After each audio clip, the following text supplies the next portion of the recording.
Ladies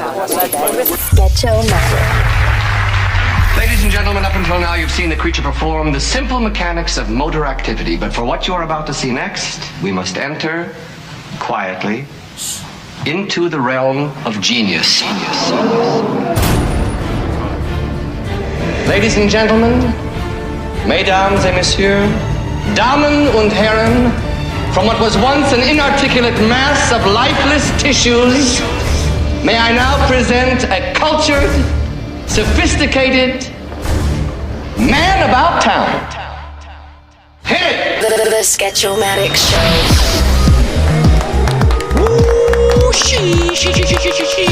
Oh my goodness. Sketchy. Welcome to the Sketch-O-Matic Show podcast. Sketch-O-Matic. Episode 3. 3, that's a magic number. It is the magic number, and I'll tell you why. It's the magic number. Because this is the very first episode of the podcast that features my first special guest, who's heard every weeknight on the biggest AM station in the Western Hemisphere. And that would be KFI AM640. And that special guest name is Tim Conway Jr. Yes, Tim Conway Jr. is joining me here on the Sketch-O-Matic Show podcast. My very first guest being interviewed here with me. I mean, not only that, this special guest didn't only let me interview him. I'm going to quickly walk up and present how this all came together. I reached out to Tim Conway Jr. recently. I emailed him and his executive producer, Sheron Bellio, also known as just Bellio. Just going to ask, Tim, if you have any time, would it be okay if I did a sit-down record interview with you for my new podcast, The Sketch-O-Matic Show? I said, it's no rush. It's no big deal if you can't do it. But it's only going to be like 20, 30 minutes tops. I don't really need you for that long. I just want to, pick your brain about radio and show business and, blah, blah, blah, blah, blah. Then later that night, let me go right to it. I get a text, group text with Bellio. So he texts me at Tuesday at 10:30 p.m. and he says, instead of doing your podcast, come in one night and we'll do it on the air. More publicity for your podcast. Ding dong. He didn't say ding dong in the text. I'm just adding that in. I'm glad I was sitting down. I'm glad I wasn't driving while I got that text because I definitely would have needed an EMT after hurling into a tree somewhere. I mean, I was, whoa, holy schmoly. I replied, oh my goodness, that's like the most genius idea ever. Beyond honored by just the thought. I'm with that idea, sir. Thank you so much. With a thankful prayer emoji hands and a mic and then a drop of water, like mic drop. Following my text, Bellio replies, what an awesome and generous idea, Conway. That'll be a fun segment. Thanks, Conway. Tim replies, Bellio, can you please schedule this for any time August 29, 22? And then he goes, 2022, sorry. Bellio laughs emojis. And Bellio says, we're booked solid until 29:33. And then Tim says, damn. And then Bellio, well, we tried. Then Tim replies with the actual setup text. And this is where it really starts to become a reality. Let's do it tomorrow or Thursday if sketch is available. Bellio, 9:35 p.m.? Question mark. I replied, yes, that sounds amazing. I'll be there tomorrow or Thursday, whichever is convenient for you. The idea of a podcast interview being conducted on air is next level and unprecedented. Other podcasters are going to straight up hate. Can't wait. Please tell me why you always say, please. And then Bellio replies the following day at 4:43 and says, let's do it tonight. And I said, I'll be there. That's when I knew it was real. That's when the bubble guts kicked in. And I was like, whoa. Oh my God. I was very nervous, but at the same time, more excited than nervous. I've been on the air before. I've done on-air segments. I work in radio. But to know that you're going to be on doing your own thing with Tim Conway Jr. on KFI, I come from the days over at Power and Dash Radio and Groove Radio before Power and iHeart, hip hop, EDM, top 40. I've never done a KFI talk radio segment in my life. So it was unprecedented to me just in the fact that I was going to do this on KFI with Tim Conway Jr. during his show.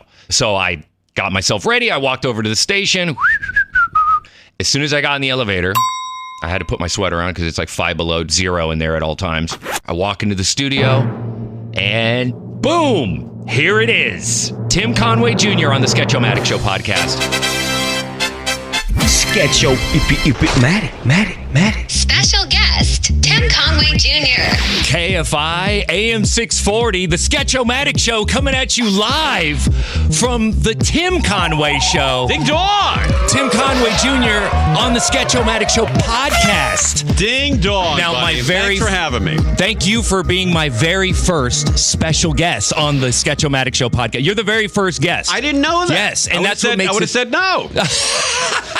That's what makes this even more special because you're the first guest, and the Sketch-O-Matic Show podcast is being brought to you via your show on KFI. I mean, this is unprecedented. It's wild. Never been done before. I think you're opening up Pandora's box, Tim Conway Thank Jr. you. I think a lot of people are going to be, well, I want a podcast on your show now, so I feel very special, and Right. I'm not worthy. We're not worthy. We suck. Well, in the future, if somebody says, "Hey, they want to come in and do the same thing Sketch did," I'll send them this audio and say, "Just edit yourself into this audio." There you go. I have to leave little spaces so they can edit in real quick. All right. Well, I'm going to jump right into it because I know I don't have a whole lot of time with you. So I would be remiss if I didn't say it was my mom, Diana Ray, rest in peace, who was the first person to tell me about you. Oh, is that right? Yes, and she was a big fan when you were back on 97.1 on FM. And then our mutual friend Brent Garris introduced us at American Joe's in Burbank. Years later, Big Boy brought me here, and then not too long after that, Nipsey passes away, and that Nipsey Hussle tribute is what brought us together as friends. Yeah. So and then here we go. 3 years later, Nipsey just got his star on the Hollywood Walk of Fame. I saw that, right yeah. next to Big Boy, as a matter of fact. Oh, I didn't know that. Yeah, they're like right next to each other. Oh my God. So that's even more. It's how the universe is speaking, and here I am now doing my very first podcast interview with you. Wow. It's crazy how the universe works like that. I love Big Boy. I got into a habit last summer where all summer I was going, Big Boy. Big Boy. Big Boy. Big Boy. Big Boy. Yeah, I can't. And people look at me like, what's the lunatic doing? But did Big Boy have anything to do with setting up Nipsey Hussle's The Walk of Fame. Oh, well, he was just part of it, there in support and to be a part, as well as YG and a lot of the other artists that were in like Nipsey's circle. Right, but it was just a coincidence that they're next to each other? I don't know exactly. Oh, I see what you're saying. I have no idea how that actually worked really out. Cool. I'm curious about that, and I'd like to know more about that. I'm probably going to have to ask him about that when I interview him for my podcast. Yeah, God bless your mother for turning you on to the show. You must have been very young, though. I was, in high school? I was probably I would say in my early 20s. Right. And she was just always a fan, and I'd listen to her listening to you. And didn't you go to high school with Big Boy? I did. I'm younger than he is. Right. He graduated before I did. Let me guess. I think you told me at one point. I think it was Culver City High. Yep. Ooh. Shout out to Centaurs. Look at you. Look at you. Yeah. Amazing memory. Tim Conway Jr., I have to get into this first question really quickly. When it comes to Burbank, I know you're very passionate about football. That's right. Okay, so and I've seen an interview with you that you want Burbank to have a football team. My question is, what would you call them? I have a few names that I came up with. Oh, good. Yeah, what do you think? What would you call? Let me see. Well, first of all, to tell you what Sketch is talking about here, the city. There are cities like Green Bay in Wisconsin. Green Bay is exactly 105,000 people, and so is Burbank. Right. Burbank has nothing. Nada. No track, no museum, no five-star restaurant, no country club golf course, no football team, basketball team, baseball team, hockey team, nothing. In the city of Green Bay, Wisconsin, they have their own football team. Well, why don't we? Let's roll. What would you want to call them? Man, I don't know. First name that pops into mind. Let's hear some of your answers. Okay, I got one right here. Burbank Grips because it's great idea. It's movie set. Burbank Grips, or I always thought before the Chargers and Rams came to LA, I always thought LA football team it'd be cool if they called the LA Shields. That's a good idea. Because of the cops right. and the LAPD. But since Burbank also has an excellent police department, Burbank Shields. Not bad. Not bad, right? If it's going to be the Valley's, team, I think you can expand on that, though. Like, I don't know, the San Fernando Valley Homeless is a good name. See, I thought of that, but then I was like, it would sound funnier coming from you. Yeah, it's a little icky, right? Yeah. A little touchy. Yeah, the San Fernando Valley, complete losers. All right, let's move on to the next. Go. Next question is best advice your father gave you growing up that comes to mind. Best advice. Best advice he gave me, it had to do with a girlfriend. There was and this is online on YouTube. Okay. But there's a girl that broke up with me, and she wrote a note on the windshield saying, "You're out." Right. And that's now the way I break up with girls. And unless it rains, you're gold. But my dad said to me, I was in high school, I was really depressed, and I said, "Hey, this girl broke up with me," and my dad said, never go out or pursue anybody who doesn't just want to hang out with you.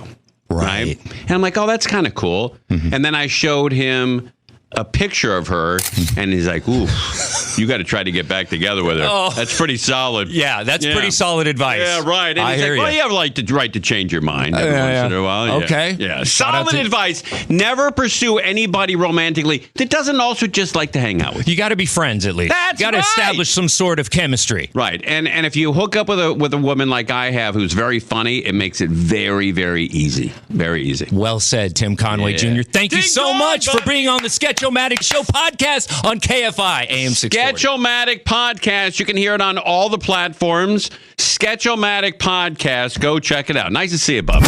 Sketch-O-Matic. Quit playing, man. The Sketch-O-Matic Show. Sketch-O-Matic. Yeah. The Sketch-O-Matic Show continuing coverage with the Conway crew now. The Conway crew joined by Sheron Bellio, the producer of Tim Conway Jr., and what up, everybody?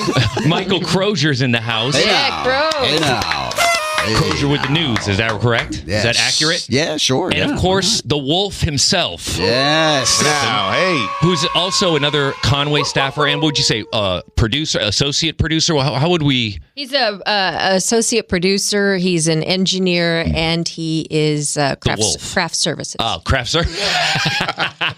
and Conway did not like the Wolf. Really? I gave him the Wolf, and Conway says that's not happening. So he came up with Foosh. Oh, Foosh is good. That's very Conway. Foosh. Yeah, I like the Wolf though. It reminds me of Pulp Fiction. Yeah, right. Yeah, you're like the problem solver. Exactly. And it fits visually too. With It him. does. Yeah. It's very aesthetically wolfy. Yeah. I'm Winston Wolf.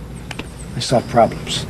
Good, we got one. Let's get into it right here. I have a few questions. Of course, to reiterate the Tim Conway piece that we just played, I was able to interview him live on the air on KFI AM640. That was pretty How cool. exciting for you.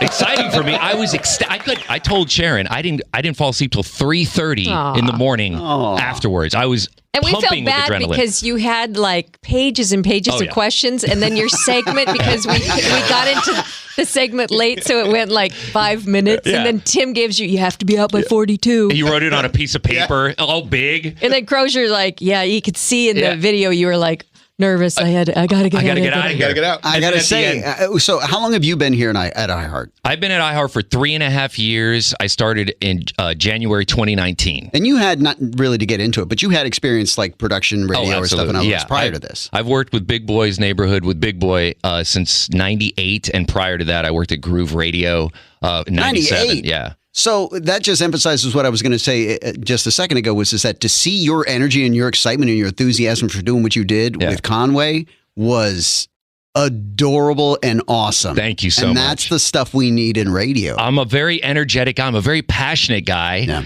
And when I did that interview with well, first of all, I have to say thank you so much to all of you for allowing that to happen. I know it was Tim's call, but at the same time, it was so it was unprecedented, never been done before. And I'm going to get back to that topic, that punctuation that you brought up about my history, right? But as far as the interview happening, it was so unexpected. And I got to tell you, when I was walking in here, I told this to all of you last night, but I'm going to reiterate it again for the people listening. When I was because I live walking distance from the station, I'm walking down, down Riverside, across the street from the 134, crossing over the 134, and I'm thinking to myself, damn, this is what it feels like to walk into this building and know you're about to be on the air. And to go back to what you said about adorable being so energetic with Tim Conway, I was thinking to myself, and as I watched the video that Sheron Bellio took, I was looking at myself watching Tim watch me, And it was almost as if it was like my dad letting me drive the car for like a few minutes. That's a good right? Yeah. And he's just like, the way he said before the mics were opened up live on air, he tells Sheron and him, tell me, this is your show right now, so you open it up. And I was, it was intensely, overwhelmingly nervous, but more excited than nervous because I knew what I was going to do. And yeah, I've had experience, but not on KFI and not to take over.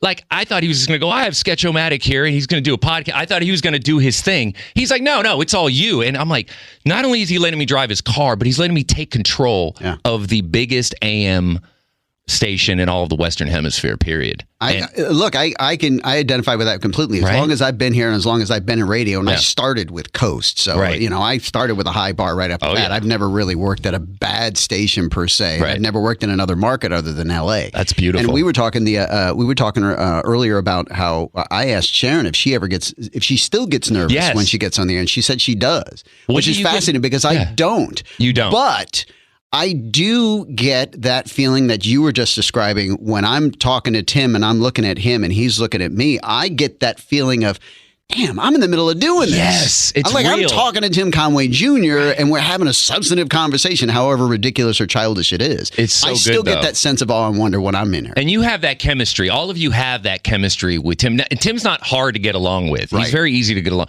But you got to know him to really have that chemistry, just like I have with Big. You can tell what he's going to do before he even thinks it. I know what he's about to do most of the time. It's trust. Or what he wants. It's like, and they never have to ask for it. Yeah, that's Tim. the feeling that I'm sure you guys share with Tim Conway Jr., Absolutely, right? Yeah.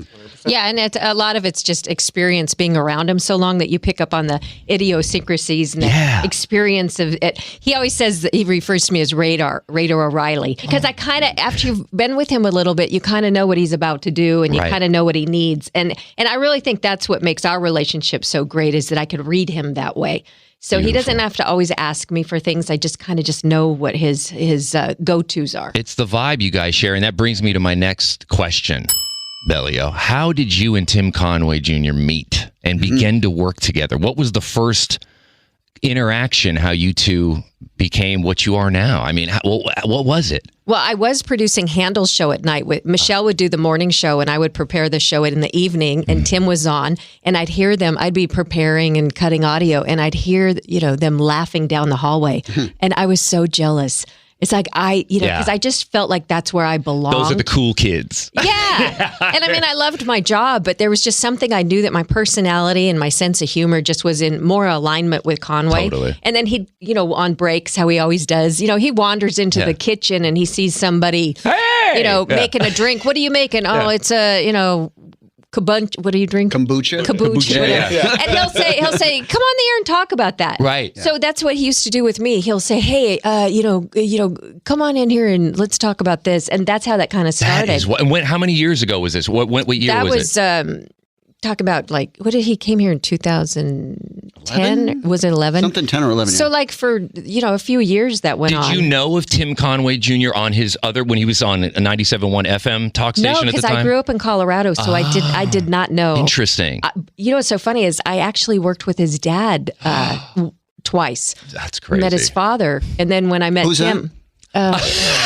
Sorry.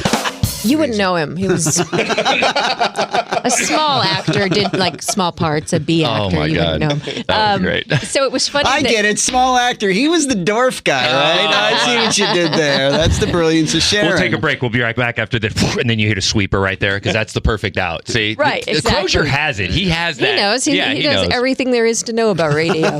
Exactly. Daryl Dorff will now go for the world record lift, 484 pounds. Right, yeah. And don't give me in the idle chit-chat while I'm doing that. I got to have concentration on it. So you worked with Tim Conway Senior. Senior, yeah. And then Tim just, I became friends with him and then would be on the show here and there. And then when the opportunity came up, I was given a choice of doing his show or another show. And I'm like, duh. I want Conway. Of course. And it didn't matter that it was nighttime. I was working earlier shifts. And the opportunity to work with him, I was not going to pass up. It, right? Yeah.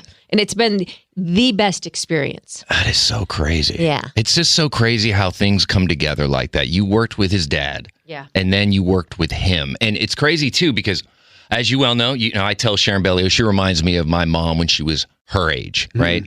Like physically, the way they looked, structure-wise, the hair, everything. And how I don't have any kids of my own, but I think about you can really live on forever through your children.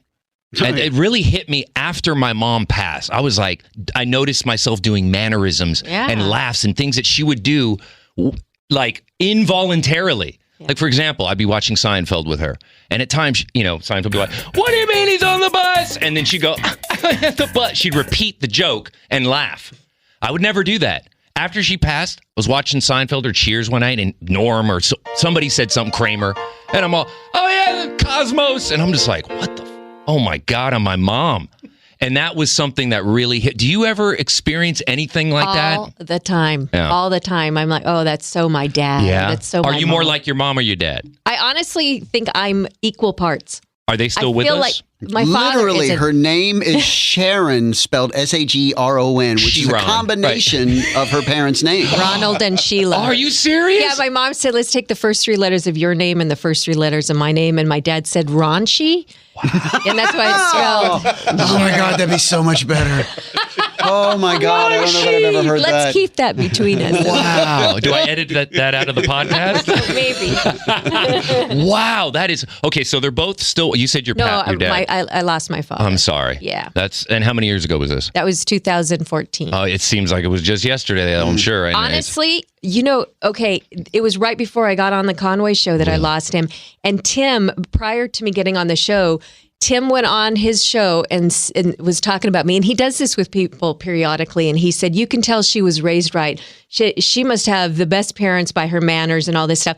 And I got to play that for my father. Because my dad, when I met Tim Conway Senior at a Laker, I used to produce the Lakers broadcast. I remember you told me that. Yeah. And Tim Conway was filming an episode with Gray Davis for Yes Dear.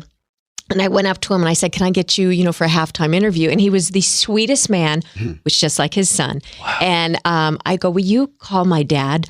And I got a picture of Tim Conway talking to my father on the phone. Because, we all grew up watching Carol Burnett. Can totally relate to that because my mom had a thing for Rick Dees for years, right? And then eventually I got to work with Rick Dees, obviously because of Big Boy when we were at Power and they were doing Moving 93.9. And he did the morning show, and he had that. He still has that building that he partly owns or something, and it's right across the street from where I live. At the time, I didn't live where I live now, but I'd go up there, and one day I'm all, "Hey, Rick," and he goes, "Sketch, come up to the clubhouse. Come up here. I want to give you something." And I'm like, "Oh, okay." He gives me a check for like $750 at first to do a top 100 countdown of 2010. And my computer went on the fritz. So he goes, "Come up back to the clubhouse. I'm going to give you something else." And I'm like, "What?" So I come back up, and he's all, "Here's a check for $3,500. Go buy yourself the best computer you can find." Ah. So I immediately handed him back the $750. And he goes, "Sketch here. Do you have this back?" And I'm like, "Rick, you're paying me way too much here. This is almost ridiculous." And he goes, "No. What's ridiculous is most people wouldn't even dare to offer what you did. So just because of that, I want you to keep it." No, and I was like, you know what? I'm going to give it to my mom. And then it hit me where it brings me to you. Yeah. I'm like, "Rick, will you call my mom right now?" Mm-hmm. And he calls her. "Diana, it's Rick Dees. How are you?" And she goes, guess what her reaction is? "Is this Big Boy? Is this a phone tap?" I didn't believe it. Oh my God. It was so fantastic. That's nice. But yeah, okay. So Crozier, and we got to get to Stefoosh. The Foosh. Stefoosh. Stefoosh. Oh, with an SH. Yeah. Like, let's like hit him Ronchi? first. No. See, a little callback right there. I'm learning. Yeah. But yeah, Crozier.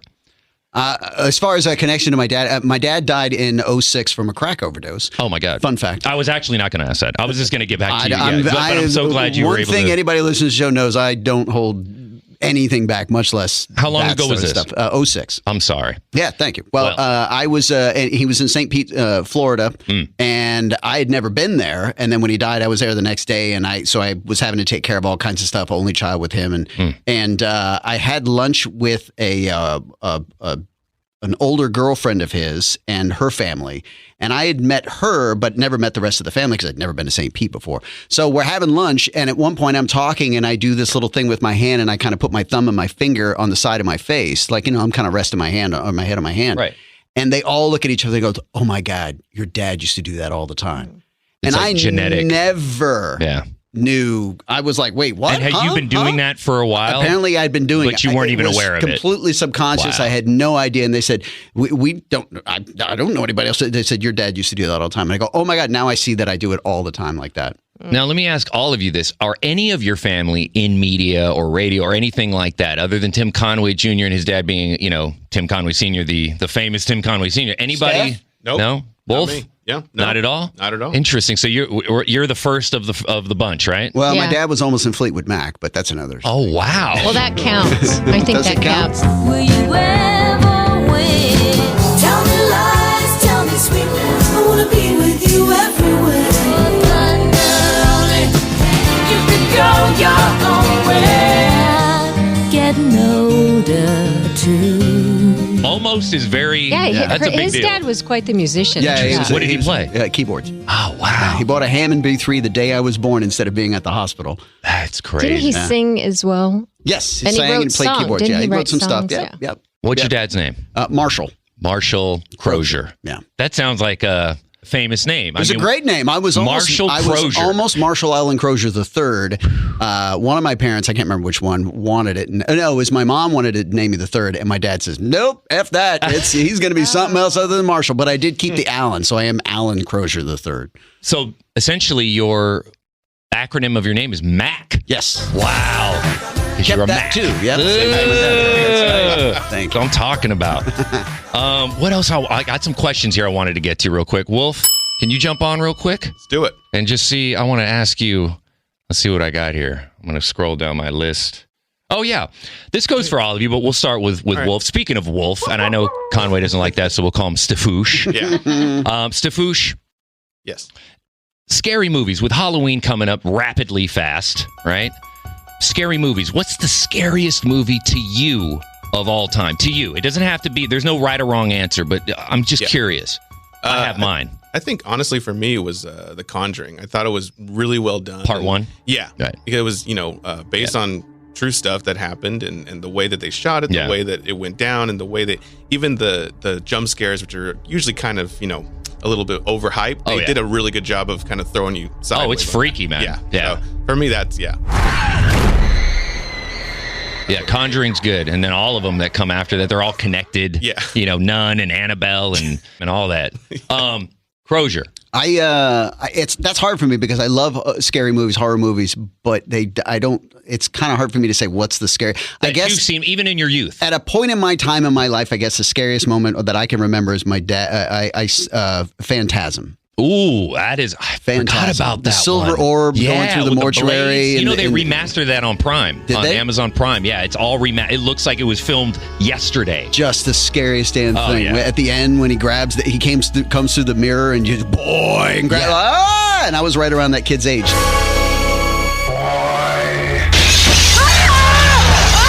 Sheron, scariest movie of all time. The calls coming from inside the house. I hate that. Which one is that? I don't even know what movie that's from. The calls coming from inside the house. Is that Scream? No, it wasn't Scream. That's because that's like a comedy. He calls her and she answers the phone. What and is the old movie? Yeah. Yeah. It's like the bedroom window or something. Something like that. Trace the call. It's coming from inside the house. You hear me? It's coming from inside the house. Wow, and that Annabelle. Annabelle's good. Remember, Annabelle came to iHeart at one point. She was they had her in the case, and they were walking around, and they were like, "Sketch, you want to?" I'm like, "Fuck that, I'm good." I walked back to my studio. I almost told you to dump that because. Oh, I know. Yeah. We're so used to it. Yeah. You said F earlier, and I thought, okay, we can't curse again. I've been dying to curse. Oh no, we can curse. We can curse. I have it set to explicit on my podcast. So nice. Yeah. Well, fucking A. Yeah. Fuck this shit. Anyway, well, I was going to say, speaking of fuck this shit. Well, let me quickly, because I'm going to digress into another topic, and I want to make sure I stay on point here. For me, the scariest movie of all time is The Exorcist. Oh yeah. With Linda Blair, first one. Yeah, and sure. I actually got to interview her once, and she even told me, this is way back when I was at Power, I was doing red carpet premieres, and they were doing, what's that one, that Trekkie movie they did with Sigourney Weaver, and it was like a Star Trek kind of spoof movie. With the Tim Allen? Galaxy Quest or something like that, right? Quest, yeah. So I went to that premiere, and Linda Blair showed up. And I'm like, oh my God, that's Linda Blair. Linda, can I get a word? And we talked for just a brief moment.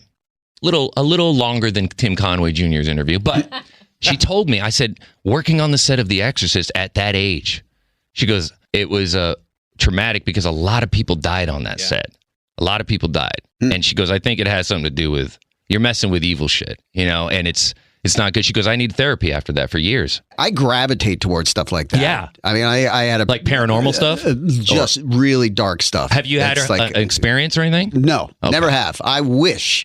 Like, I can't say that I believe in ghosts or anything like that because you never had anything crazy. Never had. Oh, wow. and I would love for that to happen. Yeah, I've had 3 things happen to me after my uncle died. What about any of you? Anything paranormal? Yeah, I've had some weird things happen. Please indulge us.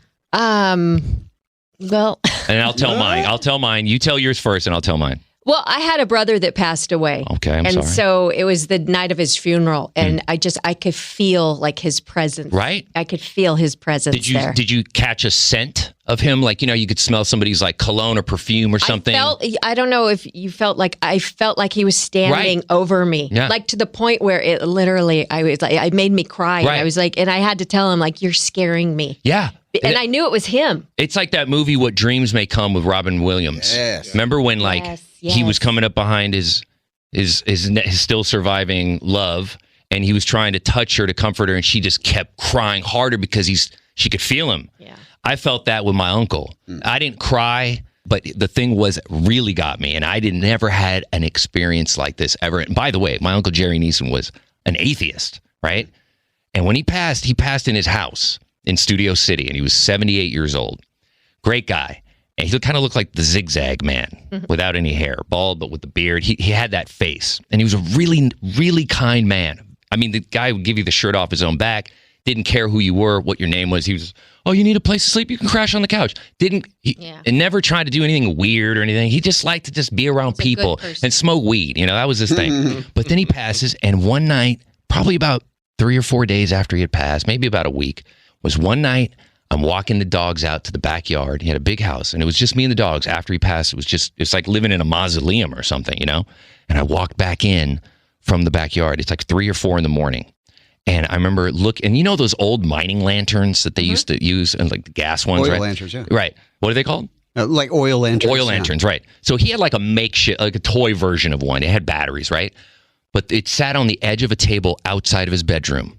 And I walked past it towards the kitchen, and I looked back towards the little toy lantern or oil. What is it called? Oil lantern? Like a storm lantern. Yeah. But I look over, and I swear to you, on my mom's ashes, this lantern turned on, dimmed up slowly, and then dimmed back down slowly. And when that happened, I got scared. Yeah. It scared me. Yeah. And I kind of was like, and I said this out loud. I'm not even kidding you. I was all, Jerry Neeson in the house, just to say something out loud. Yeah. And I was acknowledge like, it. I walked the dogs back into closed the door, and I'm like, okay, if it's Jerry, then it's good. It's a good ghost. But I'm like, Jerry, I'm like, this is crazy. It's too. And the next day I went out when the sun came up, obviously, and I checked the toy. No batteries. There was no battery. And they took those big C-sized batteries, those big ones that it looked like they're on the Duracell commercials. Yeah. I mean, it was the wildest experience, and I haven't had anything like that. So after my mom passed away, all these grasshoppers would show up, like not at once, like a swarm of them, but just we'd see a grasshopper there, another one here, and it was cool. It was wild. It was like so nothing like that's happened to any. Steph, anything? No, nothing to me. I do have one thing with my dad, real quick. I want to hear it. When my dad passed away and I had to take care of everything, I ended up I did a cremation, and there was so much between the casket and all that stuff. I had a lot left over. Yeah. So we took one box in like a wooden urn, and we had a plot in Congressional Cemetery in D.C. So it was a small little thing, and I was in control of everything. So there's like 10 of family members, my dad's sister, siblings, and such. And when it came time to drop the urn in, it was snow. It was the beginning of February, snow everywhere. The sky was white, like that winter day, just no sun, just a blanket of white everywhere. It's like a different planet. Yeah. Yeah. And I'm on my knees, and the bottom of the hole was a little too far for me to reach down and just put it down in there. So I was like, I got to drop it. And I just kind of sat there, and I was just like, man, I don't want to drop this thing. It's like, so I look around, and I look up, and I literally say, give me something. And no exaggeration. Skies opened up, sun hit right on me, just on me. Now, come on, man. I'm atheist, agnostic, whatever. Right. You know, I'm open, but I'm cool with saying I'm agnostic, right? Because I'm good with saying I don't know. But what I've seen, is something else, and it happened 3 times in the same house, right? By somebody who was atheist. I mean, maybe it wasn't. Well, yeah, and my dad was pretty much agnostic, anyways. And when that happened. The rest of the family that was there, who are all very religious, you heard a collective, oh my God. The murmur of the crowd. That. And I was like, okay, I'm not going to get any better than that. You're all, thanks, Pops. Yeah. That was pretty much that, yeah. Deuces, you know? Yep. Oh my God. Well, at least some, and Wolf, nothing.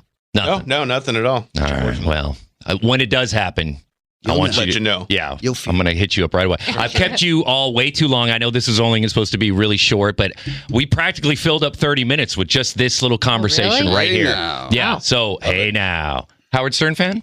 Yeah. Absolutely. Howard That's Stern what fan? I want to say about Tim's show is that, you know, as a radio guy for pretty much my whole life, you know, especially as an adult, but even as a kid, I was always fascinated by what kind of shows worked or shows that I was attracted to that I could listen to for endless hours.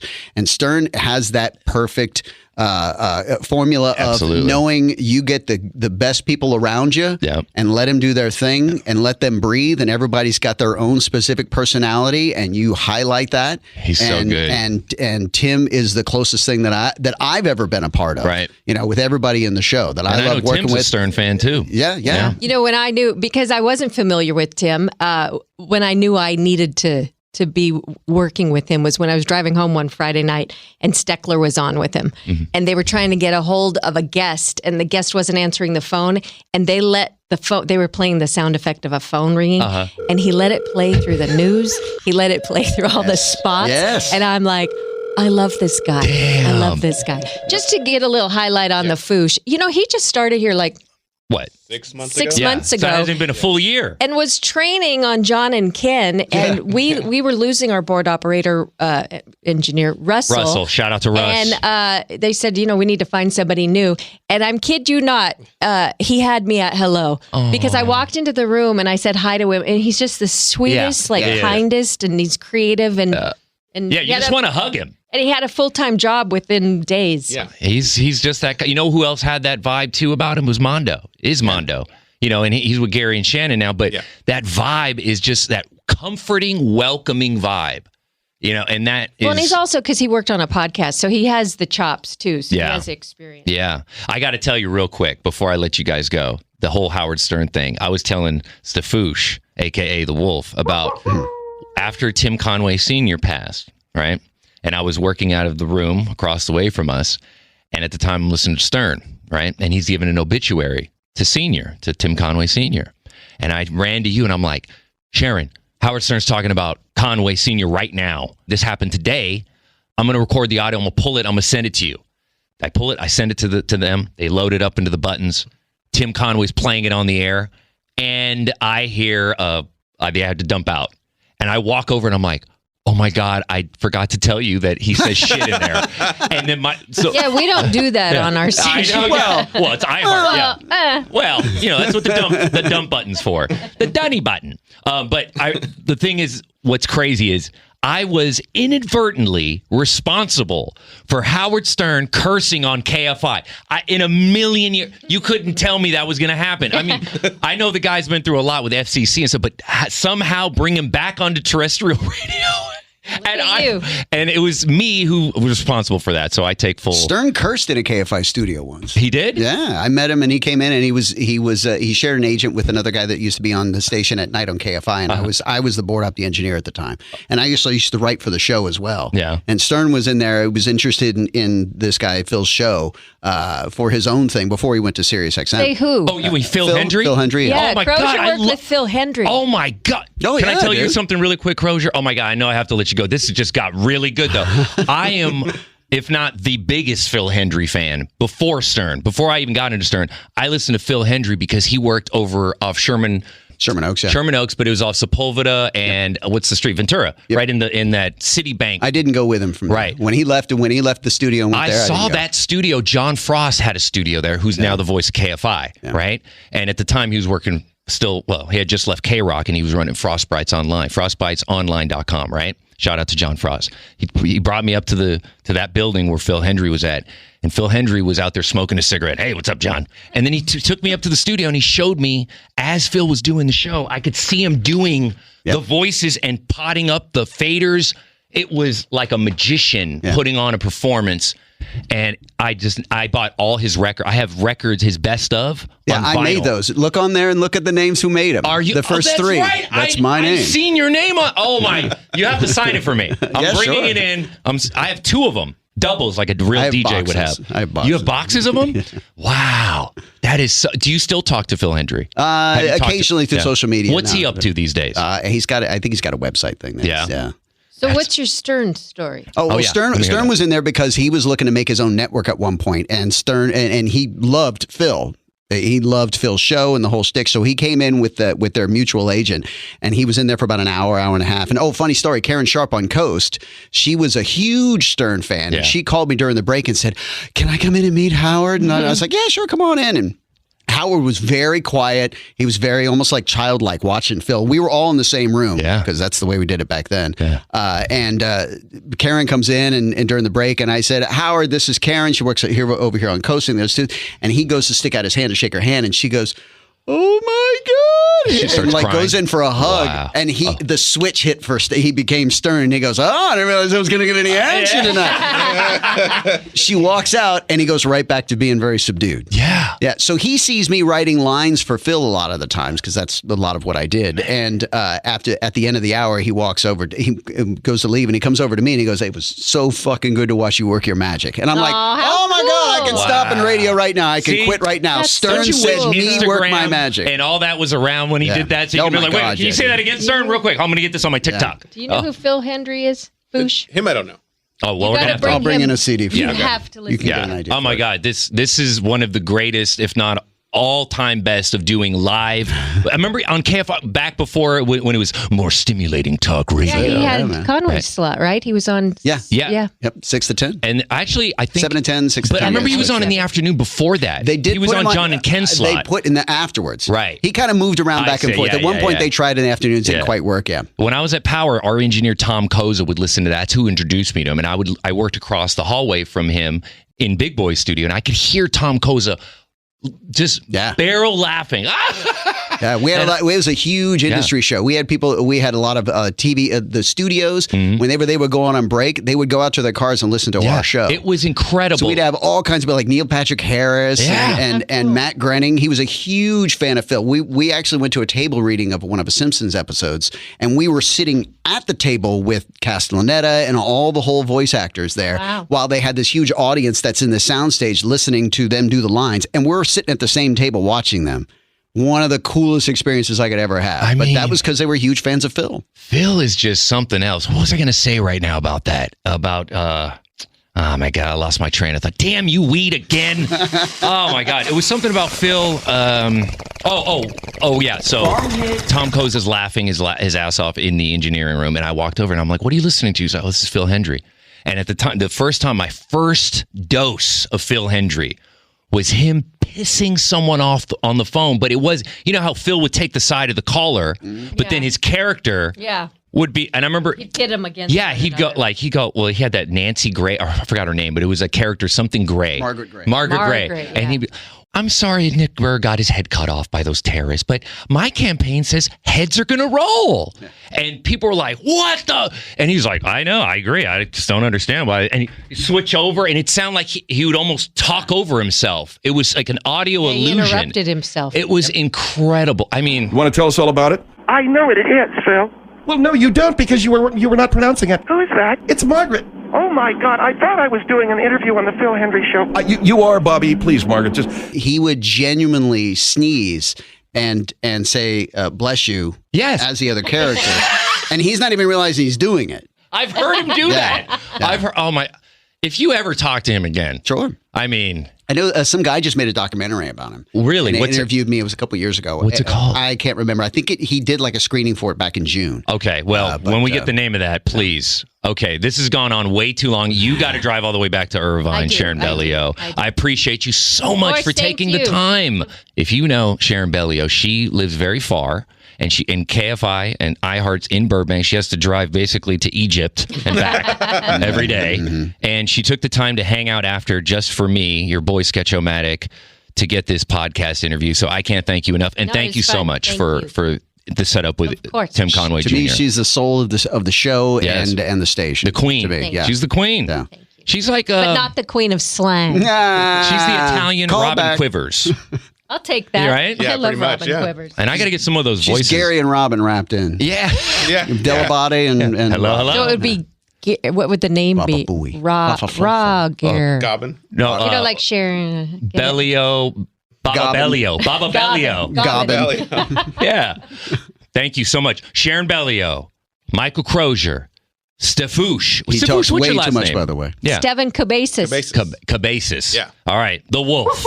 Anything you want to add? Let's end with you, the Wolf. Sure. What do you get right up on that mic because you sound like you're off in the hallway. All right. Foosh, what do you want to say? Don't fuck it up. Super grateful to be here. Super grateful to be on your podcast. Thank you. Couldn't be happier to be picked to be part of your list of episodes because I know it's going to go great. This is the first episode that consists of actual interviews. The rest of them have just been me talking to myself over the phone, kind of like Phil Hendry, who I credit that to, and John Frost, because the whole talking over yourself, I do mine with editing. Obviously, I'm not nearly as talented as Phil or John Frost, but the thing is, John taught me a lot about editing, and I was able to make those previous podcasts very entertaining. I think I have something to share. I was doing a little production flex, some imaging flexing on what I can do, but I really wanted to do some interviews. So Tim Conway Jr. and the Conway crew, Sheron Bellio, Michael Crozier, Foosh, The Wolf. Thank you so much for being here on the Sketch-O-Matic Show,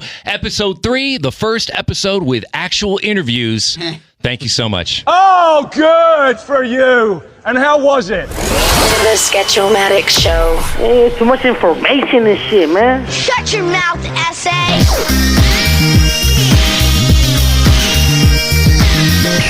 Okay, bye.